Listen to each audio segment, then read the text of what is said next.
नमस्कार। भारत भूषण हिंदी भाषा की फ़िल्मों में एक भारतीय अभिनेता, पटकथा लेखक और निर्माता थे। उनका जन्म मेरठ में हुआ था और उत्तर प्रदेश के अलीगढ़ में पले-बढ़े। भारत भूषण का जन्म 14 जून 1920 को उत्तर प्रदेश के मेरठ में एक परिवार में भारत राय बहादुर मोतीलाल के रूप में हुआ था। भारत भूषण के पिता राय बहादुर मोतीलाल मेरठ के सरकारी वकील न्यायाधीश बने। माँ की मौत के बाद दोनों भाई अपने दादा के साथ रहने के लिए अलीगढ़ चले गए।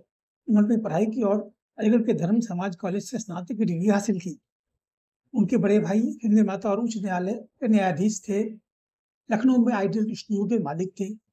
पहले पढ़ाई के बाद उन्होंने अपने पिता की इच्छा के खिलाफ अभिनय करना शुरू कर दिया। वह सिनेमा में शामिल होने के लिए पहले कलकत्ता गए और बाद में खुद को बॉम्बे में स्थापित किया। भारत भूषण ने अपने करियर की शुरुआत 1941 में केदार शर्मा की सुपरहिट फिल्म चित्रलेखा में एक छोटे से रोल से की थी। इसके बावजूद उनके करियर ने उड़ान नहीं भरी, क्योंकि एक और केदार शर्मा के निर्देशन में सुहागरात 1948 के अलावा उनकी फिल्मों ने व्यावसायिक रूप से अच्छा प्रदर्शन नहीं किया। 1952 में जो विजय भट्ट की संगीतमय एक फिल्म आई थी, नाम था Baiju Bawra. Bharat Bhushan romantic drama film Baiju में नजर आए और उन्होंने अपनी भूमिका एक नायक भूमिका निभाई। फिल्म बॉक्स ऑफिस पर एक बड़ी ब्लॉकबस्टर बनकर उभरी और भूषण को एक बैंकेबल स्टार बना दिया।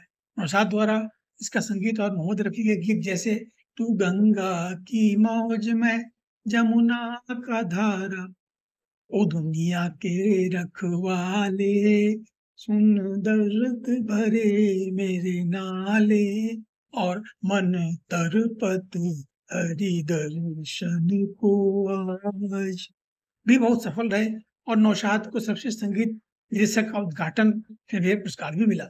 उसी वर्ष 2 और सफलताओं माँ और आनंद मठ के साथ भूषण ने अपने स्टारडम को और मजबूत किया।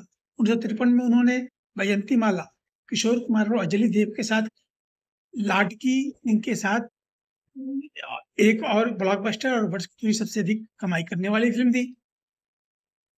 भारत भूषण ने मेरठ के एक प्रमुख परिवार में जमींदार राय बहादुर बुद्ध प्रकाश की बेटी सलाह शादी की। उनकी 2 बेटियां थीं, अनुराधा और अपराजिता।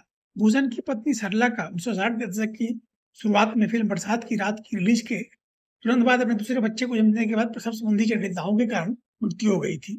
1967 में उन्होंने बरसात की रात से अपनी सहकलाकार अभिनेत्री रत्ना से शादी की। रत्ना एक प्रमुख अभिनेत्री थी, जिन्होंने कई फिल्मों में नायिका की बांड या दोस्त की भूमिका निभाई। उनकी उल्लेखनीय टीवी प्रस्तुतियों में धारावाहिक कृष्णा 4 युवा लड़कियों की माँ के रूप में थी। यह प्राइड एंड प्रेजुडिस का रूपांतरण था। एक इंटरव्यू में उनकी बेटी अपराजिता ने कहा था कि पति के अचानक निधन के बाद उन्होंने एक्टिंग क्यों रुक किया। अपराजिता ने 50 से अधिक फिल्मों और टीवी सीरियल किए हैं। उन्होंने रामानंद सागर के मशहूर सीरियल रामायण मंदोदरी का किरदार निभाया था। भूषण का मुंबई के बांद्रा उपनगर में एक बंगला था। यह आशीर्वाद बंगला था, जिसे उन्होंने राजेंद्र कुमार को बेच दिया था, जिन्होंने राजेश खन्ना को बेच दिया था। इसके बाद राजेश खन्ना के दाम अभिनेता अक्षय कुमार ने इस बंगले को कुछ समय के बाद फिर से बेच दिया और आज यहाँ पर एक बहुमंजिली इमारत है। इस बंगले में 3 मशहूर इस प्रकार और कहें कि 4 मशहूर फिल्मी सितारे रहते थे।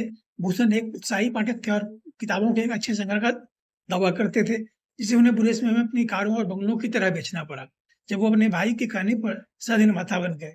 उनकी केवल 2 फिल्में सफल रहीं और दुर्भाग्य से बाकी फ्लॉप हो गई।